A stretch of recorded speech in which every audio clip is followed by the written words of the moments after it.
morning, everyone. Thank you so much, Mariana. Thank you, Karadin. Thank you for everyone who made it happen. Thanks to the team for a really stellar collaboration. Thanks also to everyone who made it on this very chilly morning to the castle. Thanks for taking the time.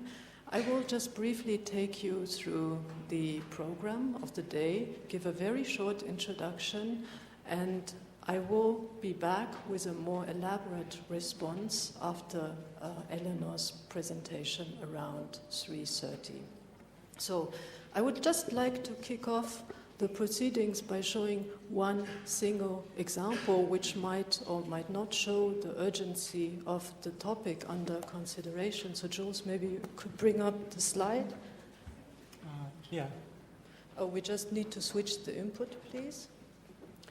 Because yesterday I actually finally made it to the Lombroso Museum here in Turin, and Cesare Lombroso, who was a scientist who came up with a theory of how criminality is embedded into facial and, above all, cranial features, has become sort of an unlikely patron saint of much of the current discourse around facial recognition based on machine learning, and his work and his theories have made kind of an unlikely comeback in the context of artificial intelligence and machine learning. The slide you see behind me is the one released research slide in a paper of two scientists working with Shanghai University, who came up with 4 neural networks trained to detect criminals from photographs. So 4 different neural networks were trained on about 2,000 pictures, which were divided in people who had a criminal background as evidenced through their police mugshots, which were used for training. And then there was a corpus of around 2,000 other pictures, which were just drawn from the web and showed males, apparently without criminal background, looking straight into the camera. And apparently the networks, there were 4 different ones, came up with positive identification rates between around 95 and 75%, according to the network, which led the researchers to the conclusion that actually neural networks were able to look at people's faces and predict, in one case with a 95% probability, whether they were criminals or not.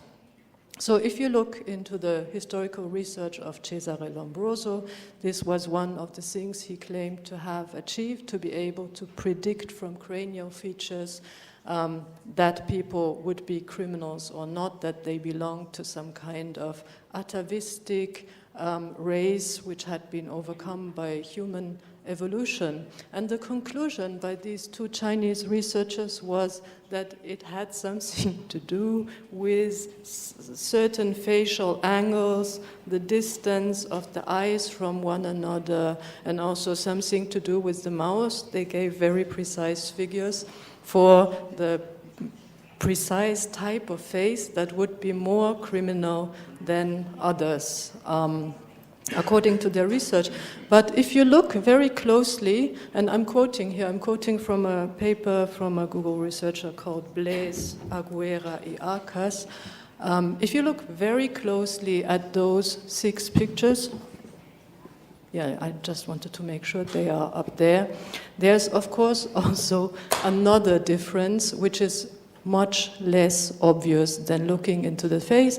And this, I think, explains a lot of how little we actually know about how these neural networks work. Because actually the point is, and I think several of the presenters today will come back to this question, that we don't really exactly know how these things come to their conclusion. We just get an answer, but not, we don't know how they arrive to this answer. And looking at these pictures, of course, one could assume that maybe the network started measuring the face and the distance between the eyes and so on. But there's also one major other difference between the upper set of 3 people who were identified as criminals and the lower set of people that were not identified as criminals, namely the fact that the lower ones all have white collars. Can you see that? So the upper ones have black t-shirts and the lower ones all wear white shirts. And we don't know at all what the network picked up on. It just gave us an answer. Did it learn, perhaps, that people who wear white shirts are never criminal? That's a very likely possibility. We cannot answer the question, but it's a worrying thought that networks like these will be integrated into activities such as predictive policing or the prediction of health for health insurance or credit worthiness or any other kind of evaluation that could be done using your face or anyone's face using machine learning.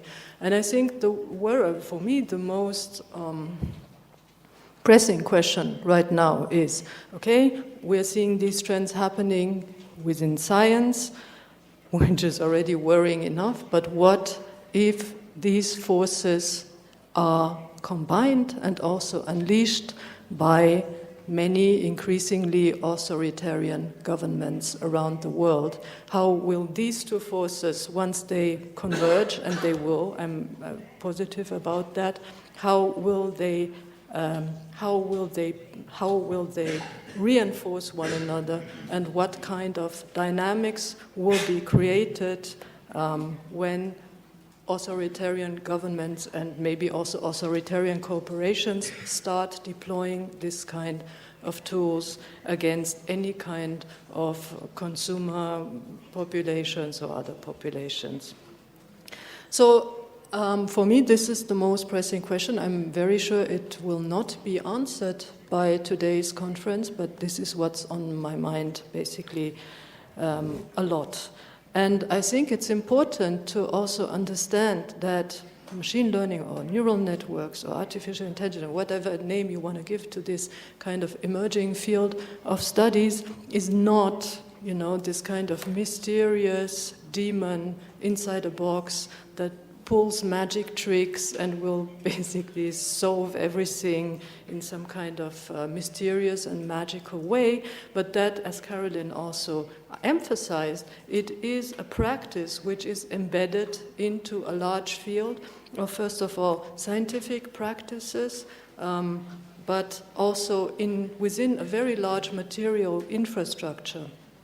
And Esther will address parts of that, an infrastructure which is comprised of raw materials which have to be sourced, produced, transported, shipped, and so on, but also an infrastructure which is comprised of big databases.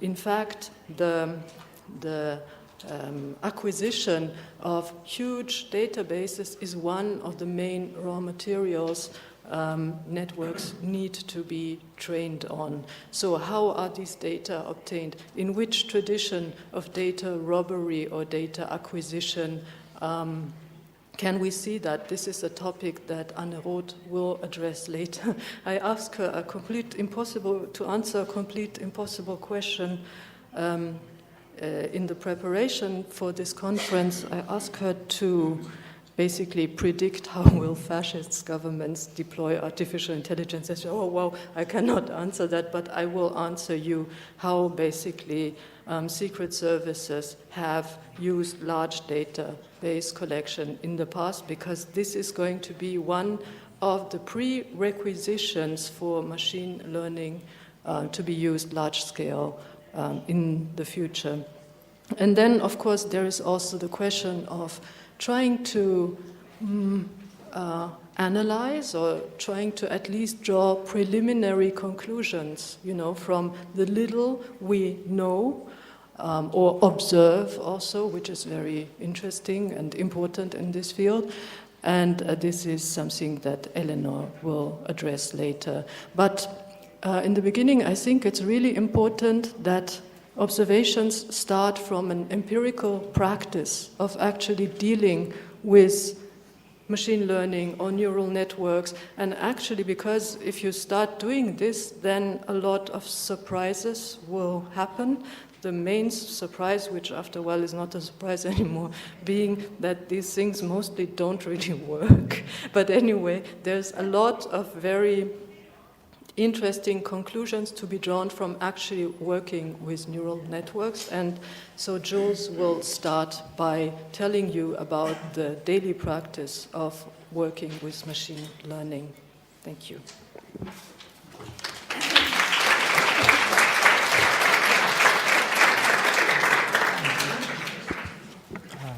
Buongiorno a tutti, signore e signore. My name is Jules Laplace, and I've worked on the AI component of the. My name is Jules Laplace, and I worked on the AI component of the exhibition in the Monica Lunga. So before I begin, I would like to. If I may just briefly add, in our common practice, we do what I would call poor AI, which is the AI which is done basically with one strong gaming computer and nothing else. So it's basically the stuff that not anyone can do because it requires a lot of skills, which Jules fortunately has, but which does not require, these mega computation powers and big cloud servers and so on. So these are humble experiments. Yeah.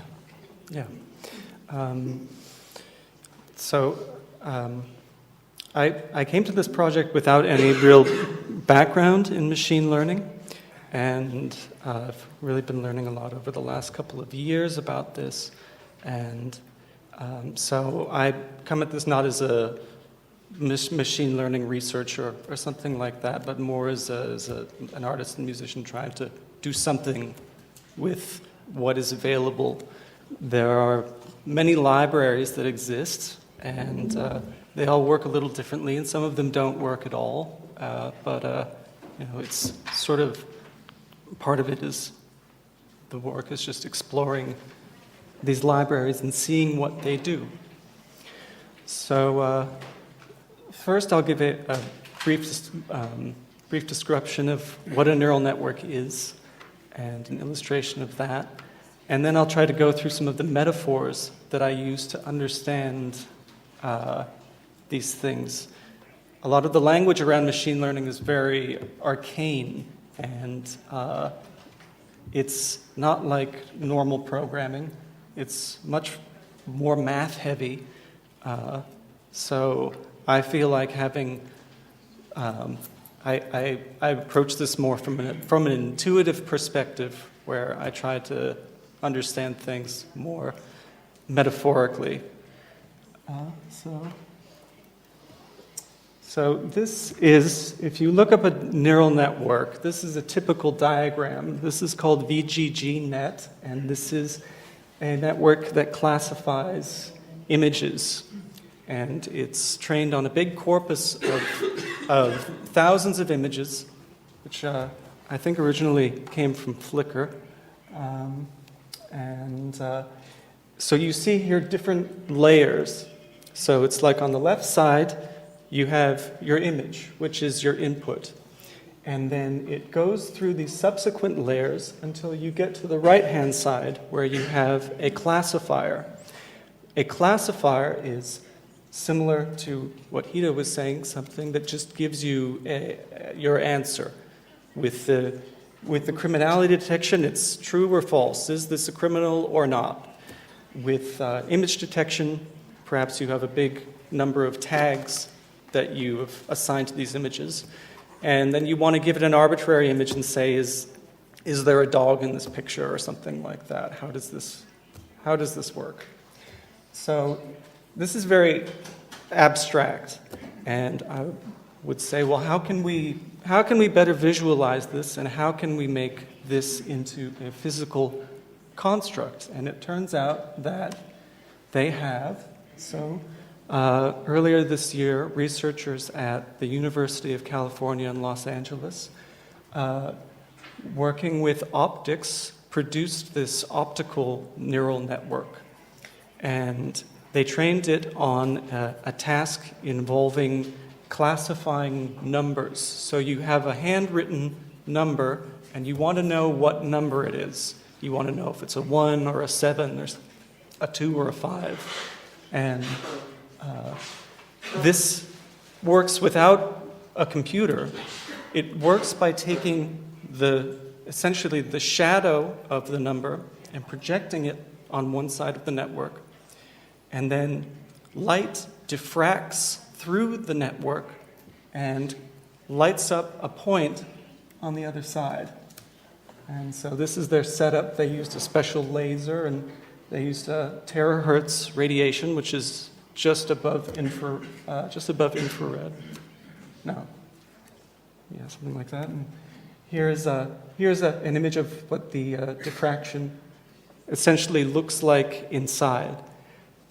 In a normal neural network in the computer, you would be using convolution, which is sort of how you blur. Normally, in image processing, that's how you blur images or sharpen them, by sort of taking the point and then looking at its neighbors and sort of combining them together in a way in which each point is weighted against its neighbors.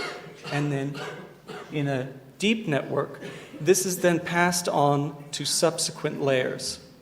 So what you are training in machine learning is actually how these layers are shaped and how they transform the data. So it's not just adding all the data together or something like this. It's actually sort of these processes of merging and filtering. So in the same way, light moves through the network. It gets sort of diffracted. It gets, from physics, if you send light through a narrow gap, then you see this sort of pattern of ripples coming out from it. And this is using that principle to filter light and then turn it into a classification on the right. So you can see on the right here, it sort of goes from this vague thing to 9 different points for the 9 different numbers that they trained to read. And then they have another detector on the other side, which sees where most of the light went when it went through the network, and that gives the answer. And it has something like an 80% accuracy rate compared to the networks trained in the computer, which are approaching 97 or 98% accuracy on the handwriting task. So I mentioned that this network was 3D printed, and in order to build this, they I'm sorry. Yeah. So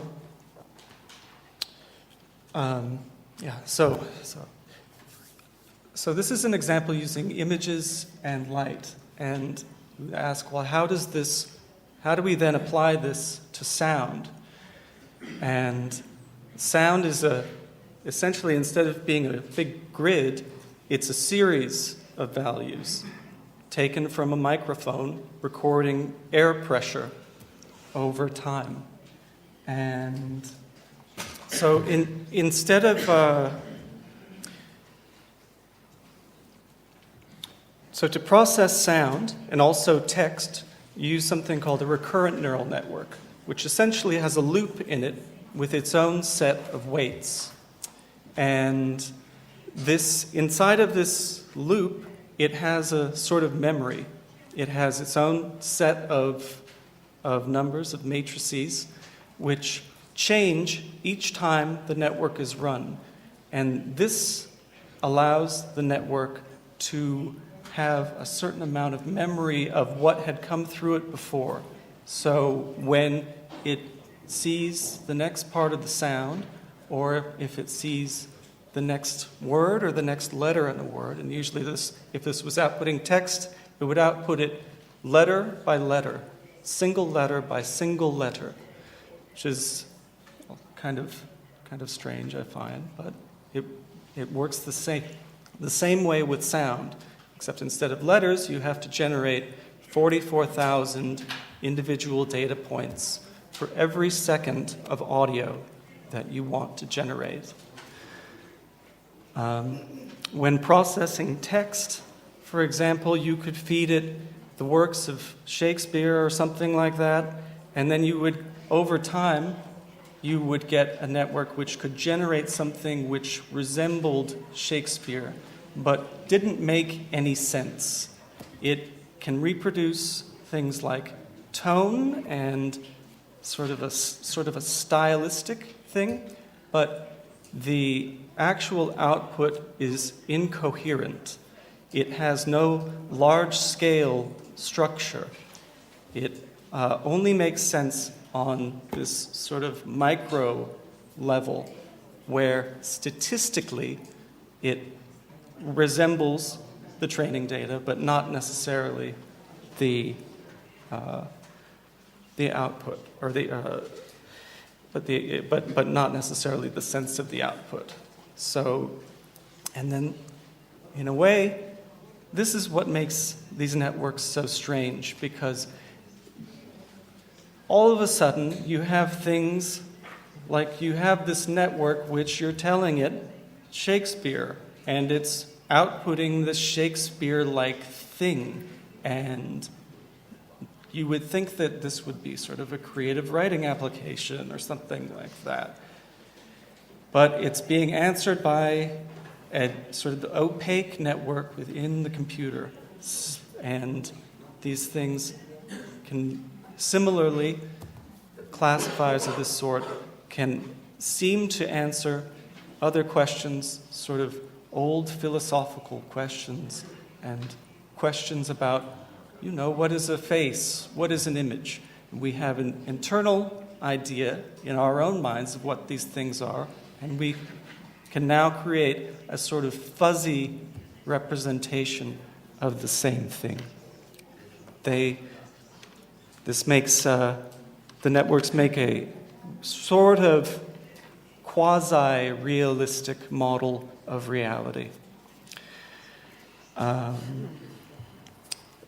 you need to fix it's fine. So by experimenting with neural networks, we see how they're limited by their training data. The network that outputs Shakespeare isn't going to start outputting text that looks like Marcel Proust or whatever. It's only going to output text that looks like Shakespeare, because that's all it's seen. And in machine learning, with companies like Facebook and Google now, which have lots of money to research these things, they're trying to train larger and larger networks on all of the data that they have collected about all of us in a similar way. But going through an equally fuzzy process, which at best gives you only a probability at the end. So these things are limiting, and we are sort of limited by our data. But we want to see what we can do within these limitations, within this artwork. Excuse me. Yes. They are saying that you don't have images to show. Oh, I put it on this. Oh, you would like it like this? I think it's fine. I only need a couple of images. As long as the sound works. Yeah, I think as long as the sound works, it's fine. So this sort of brings us to the exhibition. We've used neural processes to generate the sound of glass breaking. And so how did we do this? Well, we used this network called sample RNN, which uses layers of the sort of looping recurrent model to try to understand larger scales of sound, and then what you have a layer that looks sort of at a wider area and then condenses this information down, and then something that looks at a smaller area and condenses this information down. And then this is all combined and put through a classifier of the sort that we saw before, which tells you what the next sample should be, what the next instantaneous sound pressure measurement would be. This algorithm was developed at the University of Montreal, and it was published in 2017, and it has been re-implemented by various other researchers. And, oh gosh. So I ended up using this as a, yeah. So I found a good implementation of this that was produced by two researchers at the University of Warsaw, two graduate students who were interested in applying these things to sound. And then we put it to work. So now I'll play you the first thing that we put through it, which is a recording of Hito saying, oh gosh. Sorry, saying the words, "This is all I can say." So can say, so this is all I can say, this is all I can say, this is all I can say, is all I can say, this is say. So you hear that it's captured the sound of her voice in a way. It's captured certain words, and it knows enough of the structure that for a brief period of time, it actually does generate the words it was trained on. We took about a 20-minute recording of Hito saying the phrase over and over again and put it through this thing. And after training it for many hours, this is what we got. And what can we do with this? It can't even say the whole phrase through once correctly. And I was sort of flummoxed by this, and I did some more tests with much simpler data, and I found that it worked even worse with the simple data. So I tried to give it recordings of singing or something like that, and it would just output these tones. It would just go ba and get confused and not really do anything. And I got really frustrated because we wanted to output the sound of broken glass. That's a much more complicated sound. So I thought, well, why not try something else? So I took a drinking glass and I tapped it, and I took that sound and I slowed it down and I sped it up and I layered it, and I made this recording of this dinging sound, this tone, and I put that through, and it sounded like this.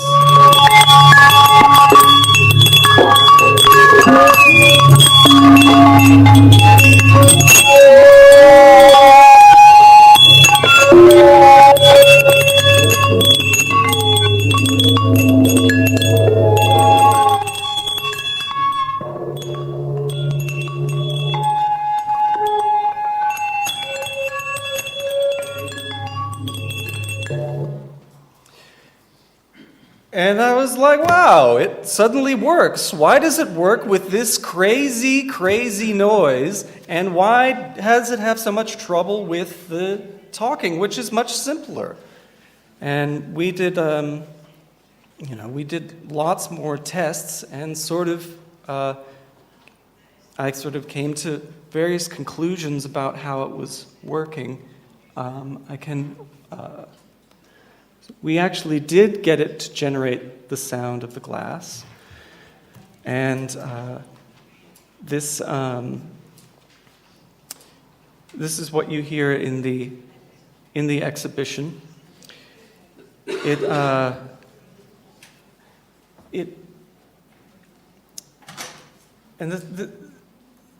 This just made me more curious because how could it do so poorly with the boring sound but so well with the good sound? And I started putting more and more things through it to try to figure out what was happening.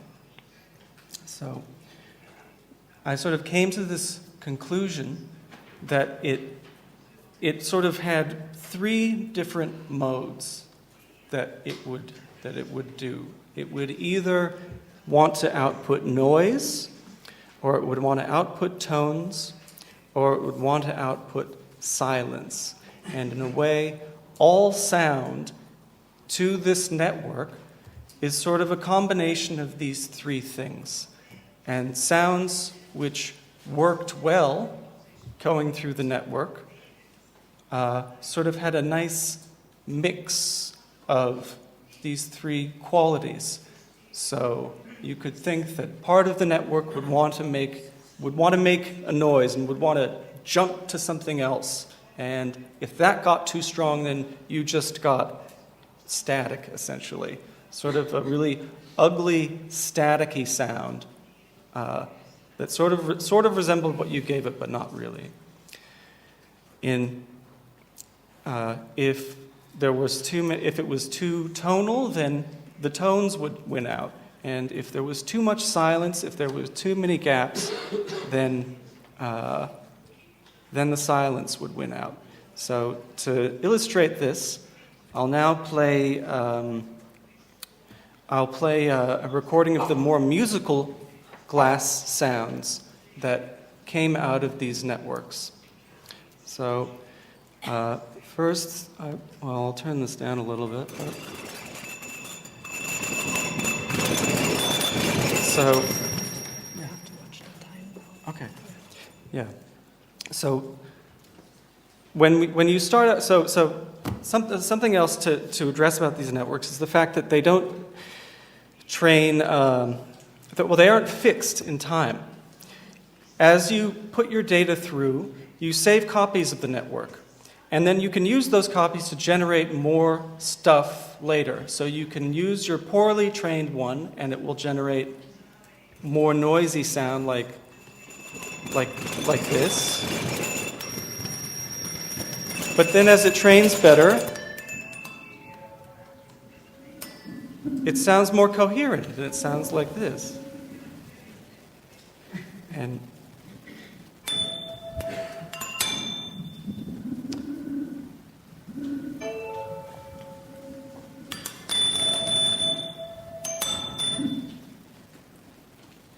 And then the more it trains, the more gaps slowly appear.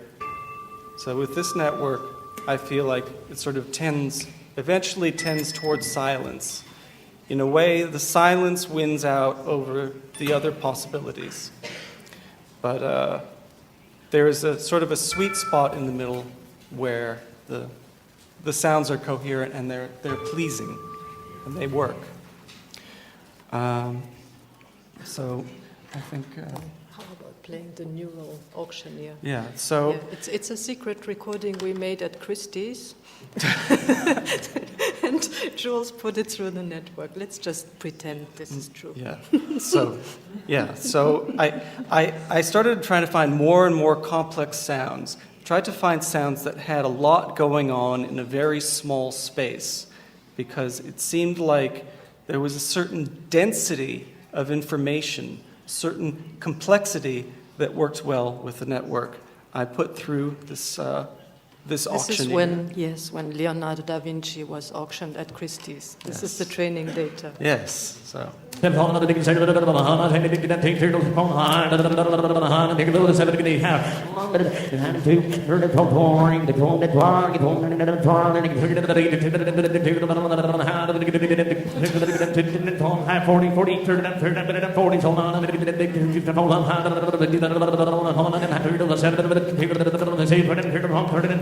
If you train it 200 generations more, it will say $450 million. Yeah.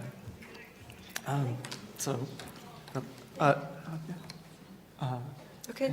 And is that, oh, I also, well, can I play the siren too? Oh, sure. Do I have time? Yeah. Okay, and then this is one other one that worked well. So this is a police siren from the U.S. And I mean, I don't know, it sort of all comes together in a way because these networks, we don't really understand them, and they sound like they're in their infancy, and and there's something sinister about them. So here's the siren.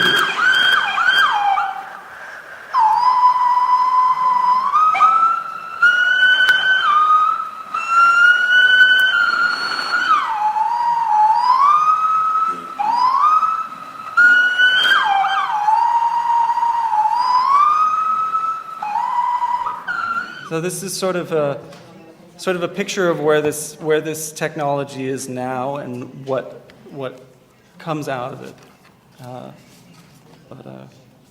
So, okay. Thank you.